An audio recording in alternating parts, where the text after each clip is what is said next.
Section 9, page 55. Just then, the waiter brought the hors d'oeuvre, which he produced to Wolfgang voraciously. While waiting for the next course, she produced another pencil, this time a blue one, from her bag, and a radio magazine for the coming week, and started making ticks against almost all the items of the daily programs. There were a dozen pages in the magazine, and she continued studying them closely throughout the meal. When I had finished mine, she was still ticking off items with the same meticulous attention. Then she rose, put on her jacket again, with the same abrupt, robot-like gestures, and walked briskly out of the restaurant. Having nothing better to do, I followed her for a short distance, keeping on the curb of the pavement. She walked straight ahead, never swerving or looking back, and it was extraordinary how fast she covered the ground, considering her smallness.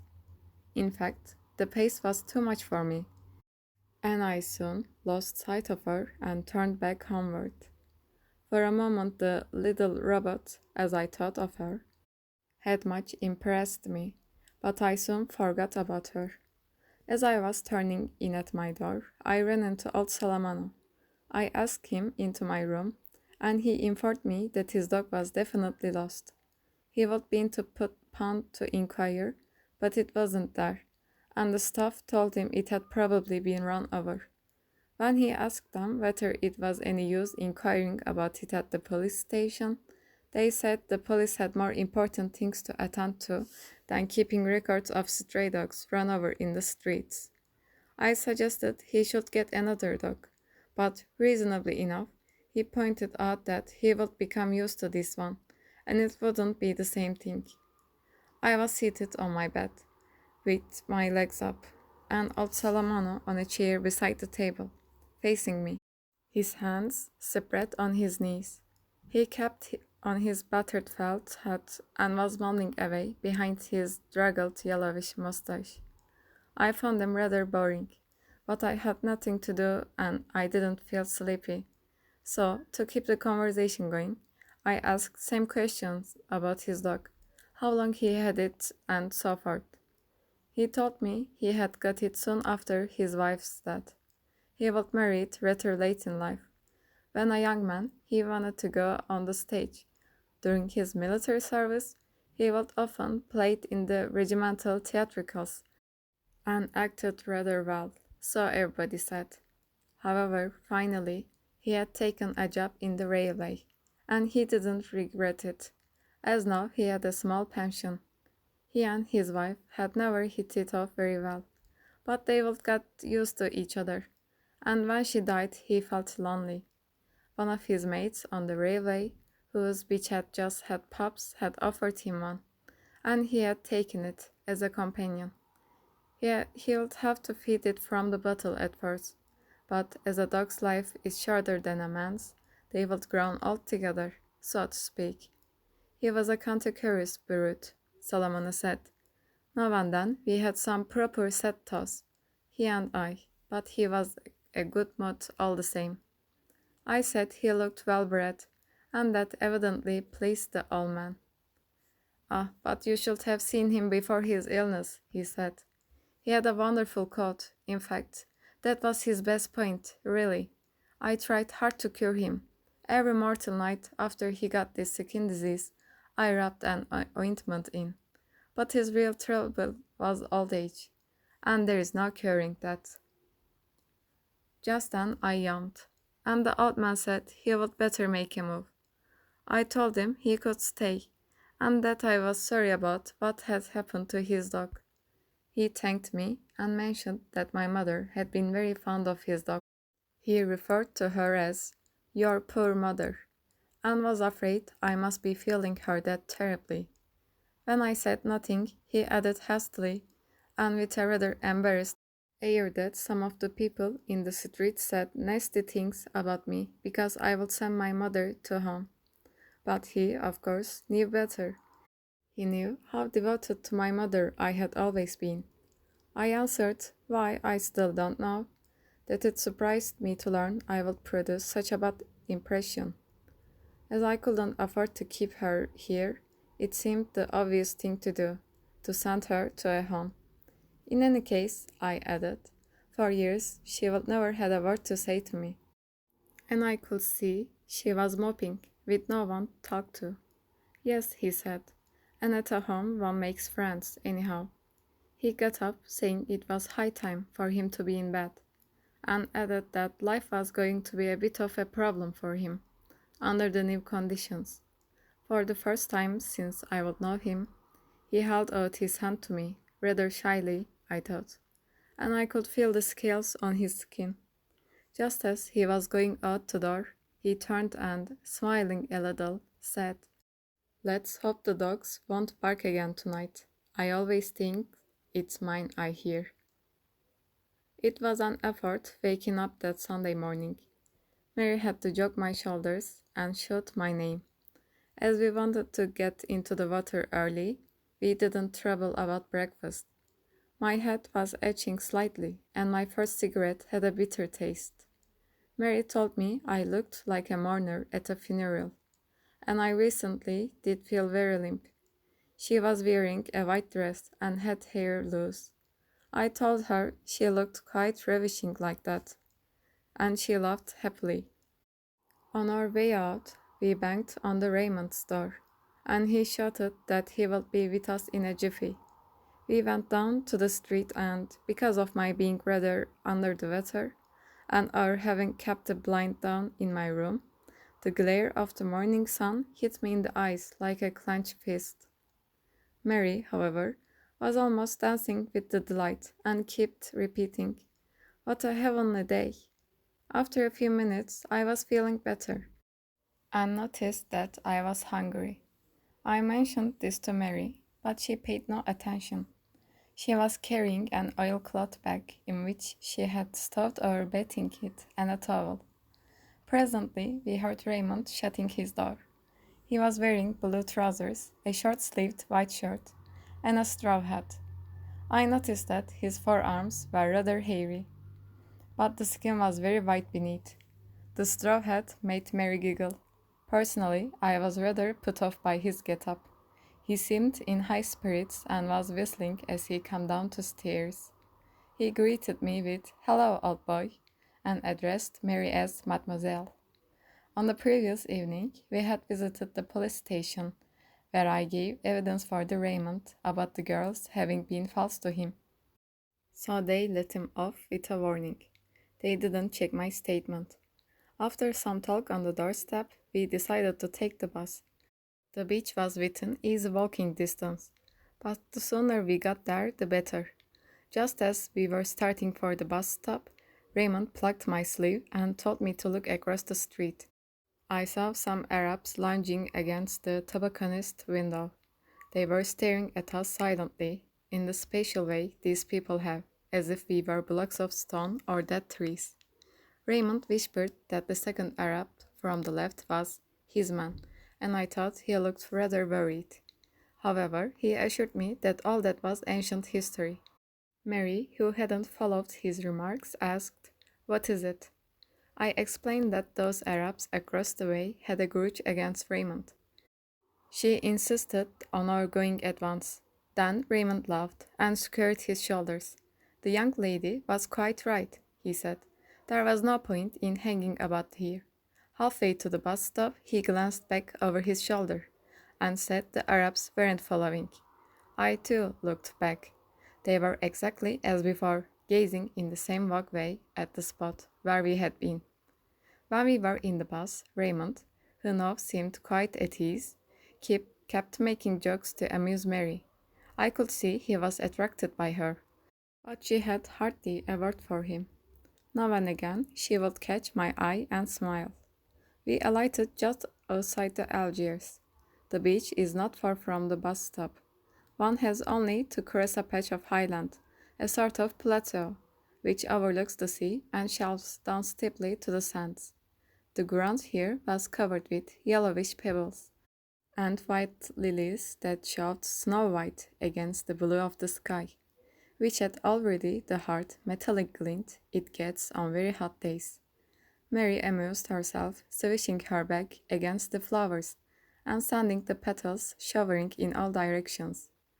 Then we walked between two rows of little houses with wooden balconies and green or white palings. Some of them were half hidden in the clumps of tamarisks. Others rose naked from the stony plateau. Before we came to the end of it, the sea was in full view. It lay smooth as a mirror, and in the distance a big headland jutted out over its black reflection. Through the still air came the faint buzz of a motor engine, and we saw a fishing boat very far out, gliding almost imperceptibly across the dazzling smoothness. Mary picked some rock irises, going down the steep path leading to the sea. We saw some batters already on the sands. Raymond's friend owned a small wooden bungalow at the near end of the beach. Its back rested against the cliffside, while the front stood on piles, which the water was already lapping. Raymond introduced us to his friend, whose name was Masson. He was tall, broad-shouldered, and thick-set. His wife was a plump, cheerful little woman who spoke with a Paris accent. Masson promptly told us to make ourselves at home. He had gone out fishing, he said, first thing in the morning, and there would be fried fish for lunch.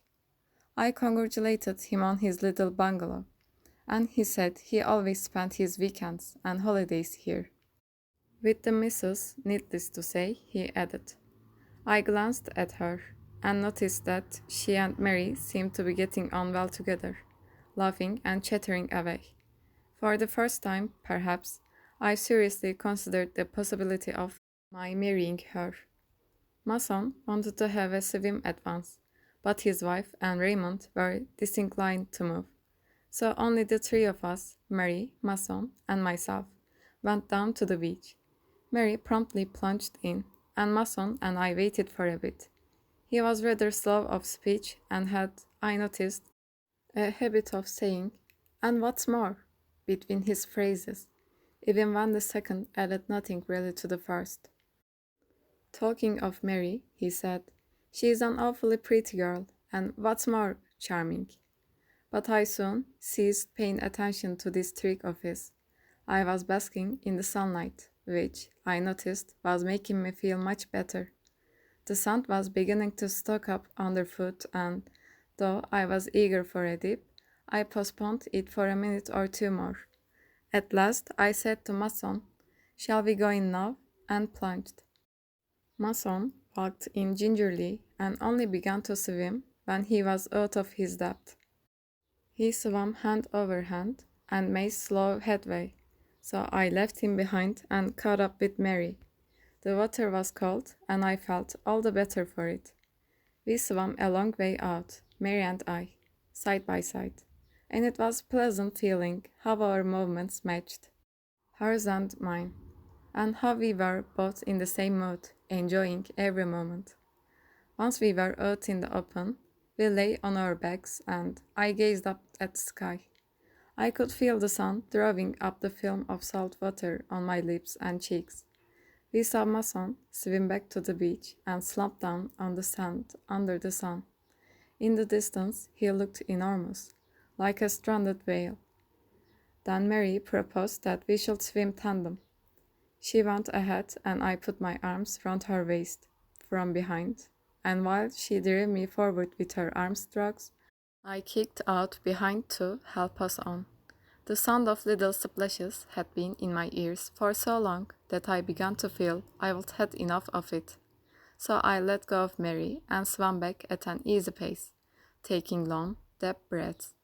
When I made the beach, I stretched myself belly downward beside Masson, resting my face on the sand. I told him it was fine here, and he agreed. Presently, Mary came back. I raised my head to watch her approach. She was glistening with brine and holding her hair back. Then she lay down beside me, and what with the combined warmth of our bodies and sun, I felt myself dropping off to sleep. After a while, Mary tugged my arm and said Masson had gone to his place. It must be nearly lunchtime. I rose at once, as I was feeling hungry, but Mary told me I hadn't kissed her once since the early morning. That was so, though I wanted to several times. Let's go into the water again, she said, and we ran into the sea and lay flat amongst the ripples for a moment. Then we swam a few strokes, and when we were almost out of our depth, she flung her arms round me and hugged me. I felt her legs twining round mine, and my senses tingled.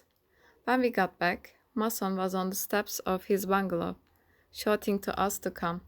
I told him I was ravenously hungry, and he promptly turned to his wife and said he was taking quite a fancy to me. The bread was excellent, and I had my full share of the fish. Then came some steak and potato chips. None of us spoke while eating. Mason drank a lot of wine and kept refilling my glass the moment it was empty. By the time coffee was handed round, I was feeling slightly muzzy, and I started smoking one cigarette after another.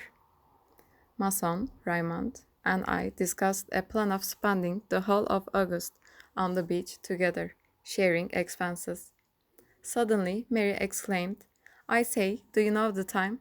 It's only 11:30. We were all surprised at that, and Masson remarked that we would had a very early lunch. But really, lunch was a movable feast. You had it when you felt like it. This set Mary laughing. I don't know why. I suspect she will drink a bit too much. Then Masson asked if I would like to come with him for a stroll on the beach. My wife always has a nap after lunch, he said. Personally, I find it doesn't agree with me. What I need is a short walk. I am always telling her it's much better for the health, but of course, she is entitled to her own opinion. Mary proposed to stay and help with the washing up. Me and Mason smiled and said that, in that case, the first thing was to get the man out of the way. So we went out together, the three of us. The light was almost vertical, and the glare from the water seared one's eyes. The beach was quite deserted now. One could hear a faint tinkle of knives and forks and crockery in the shacks and bungalows lining in the foreshore. Heat was welling up from the rocks, and one could hardly breathe. At first, Raymond and Mason talked of things and people I didn't know. I gathered that they had been acquainted for some time, and had even lived together for a while. We went down to the water's edge and walked along it. Now and then a longer wave with our canvas shoes. I wasn't thinking of anything, as all that sunlight beating down on my bare head made me feel half asleep. End of the section, page 67.